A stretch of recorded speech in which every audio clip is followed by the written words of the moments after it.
Donald Trump got elected, and I was upset by it. And that anger and disappointment and revulsion, I was expressing it by sort of sending friends emails, you know, sharing articles, look at this and this.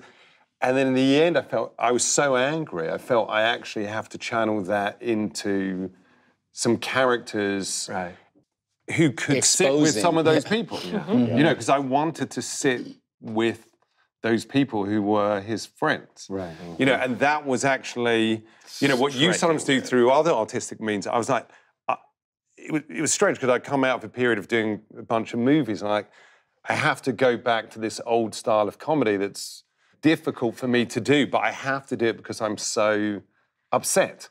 You know, I actually didn't really care how the show went down. I mean, I showed him I'm going to be upset about this, but I said to him, I'm not doing any publicity because I just had to get it out of my system, you know.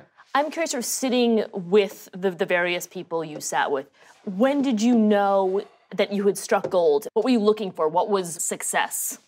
You feel it in the room. I mean, the difference of kind of doing stuff on stage and stuff that we do is we kind of know when it's funny because people aren't allowed to laugh around us, otherwise they ruin the take.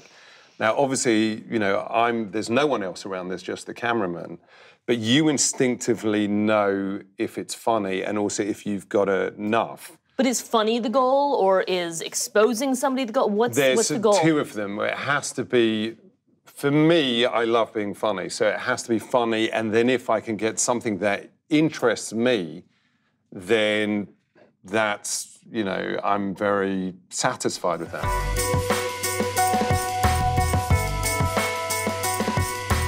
3 of you I grew up on, so it is slightly intimidating to be at a table with these guys, particularly Jim.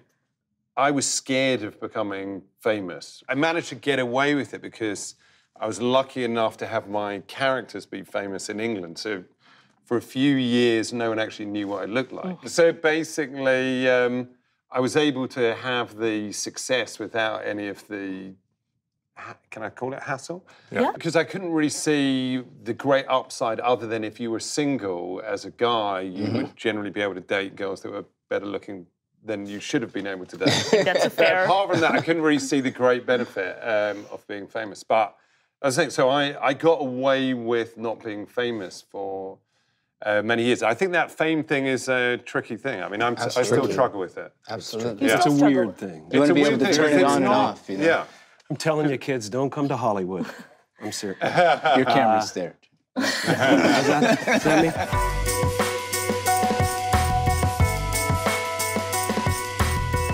I think I went through a period of getting multi-character ideas. So there'd be films where, hey, Sacha, here's your idea, which you're going to play 10 characters. And I go, 10 characters? One of them is Eddie Murphy. Yeah, exactly.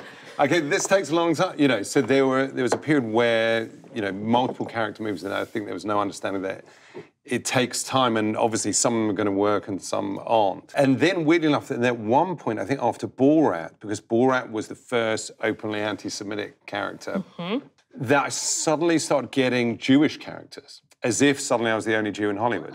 So there was a lot of, you know, will you play this Jewish character or this Jewish character? I think somehow Borat being anti-Semitic made me appear that I'd be very good at all of a sudden Jewish you were character. really, I was really Mr. Jew, yeah. You've said, and you get OJ Simpson sitting across from you, and you're disappointed that he doesn't confess to murder. I didn't say I was disappointed, but no, I had an absurdly ambitious aim, which was to get OJ to A Perry Mason made it. I mean, it was, I shot that right at the end of the show, and I'd had achieved some things that I was surprised by. So I trained up with supposedly the greatest FBI interrogator, and eventually he goes, well, who's this for? And I go, it's for OJ. He goes, That's going to be tough. There is a sequence that I'd memorized. You just say, come on, like, come on. Yeah, come on. That was basically part of the thing. Part of it was, you know, he said, I didn't kill her. Come on, I didn't kill my wife either. She just got really depressed, walked into the body bag, zipped herself up, filled it with rocks, and threw herself off the yacht, you know. Hey, I'm Don Cheadle. Hi, I'm Ted Danson. Hello, I think I'm Sacha Baron Cohen. And I want to thank you for watching. Thank you for watching the Hollywood Reporter Roundtables on YouTube. On YouTube. Right here on YouTube.